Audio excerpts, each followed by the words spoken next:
died, I went to see him before he died in St. Francis Hospital. And he looked perfect, and the next day he was dead. Yeah. This is Five. Lewis. Oh, 5. Okay. Yeah. Yeah, And he was pretty young when he died too, wasn't he? 70. 74? Was he that old? Because I think wouldn't he have died the year we moved to Virginia? I think he died before that. No, it was definitely after. Yeah, maybe 74. That might be right. 74. That sounds about right. Come to think of it. Because the Clems were at our house when we found out he had died. But he died of a heart condition. Yeah, he had a mild heart attack, and then he died of a massive heart attack. Well, he died in the hospital. I saw him the night before he died. I was there in the room. He was, I'm gonna be fine, He had those big glasses on, that he Yeah. Yeah. Yeah, that's. I remember it was surprising to us, but it wasn't because we were told that very often when a person has a mild heart attack, the first 24 hours, you got to watch out because there could be a major one coming. Well, of course, in those days they didn't know what they know now. They know everything now. Yeah. Right. I've had everything done to me. I'm still around. I don't know why the hell I'm still around. Now, I would say my father though died of basically a botched, I would say, situation. He always had that heart murmur, and so he decided, the doctor said, you really need your valve replaced. After all these years, he was, God, what was he, 76, 77 years old. Older than that, maybe. And so they would do open heart surgery. Oh, Christ.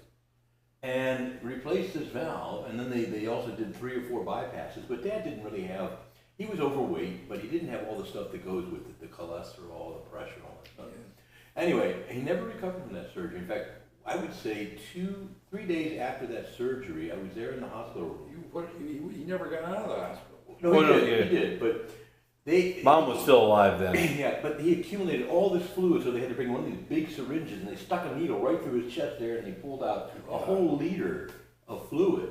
And he never really stopped retaining fluid after that surgery.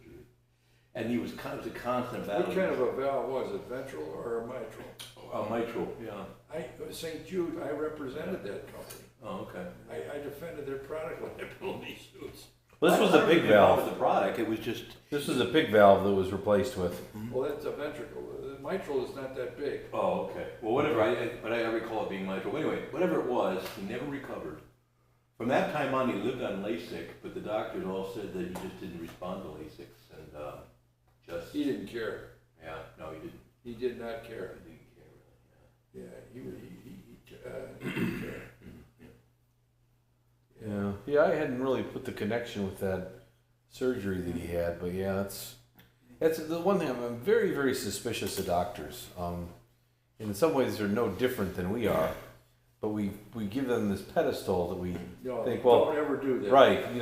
He's the doctor. He's got my best interest in mind, and all this and that. And I have had diabetes since '74, and I have had every known pill in every known quantity or half quantity of every type of pill.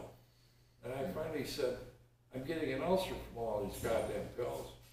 And they won't talk to you on the phone. So I said, I want either you talk to me or I'm not going to come back. So I fired one doctor. Well, you've fired many doctors. And anyway, so they finally said to me to shut him up. We'll put him on insulin. So they gave me this insulin that was experimental. And they said, here's good luck. 5 things of it, and report every week. So I report every week, and the nurse calls back, and she said, the doctors looked at your blood stuff, and says, continue to do it with the same thing. And I said, but my sugar's spiking, it's going over 200. Continue the same thing, that's what the doctor said. I want to talk to the doctor. The doctor is not, you can't talk to the doctor. So Monday I'm seeing another endocrinologist to see what the hell he says, because I'm on a new one. I just took it this morning. Really? Okay. Levemir. Okay. Which is got a needle in it that's longer than the other needles. Yeah, Don't get overweight. That's all. Because this is all sugar. You're not overweight. Oh yeah, I am. I took my dad. I went with my dad to see his cardiologist at one. Can I tell a story? Yeah. Okay.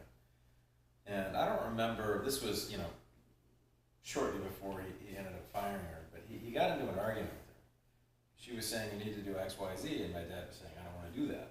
And so they were sitting there kind of like, you know, having a back and forth.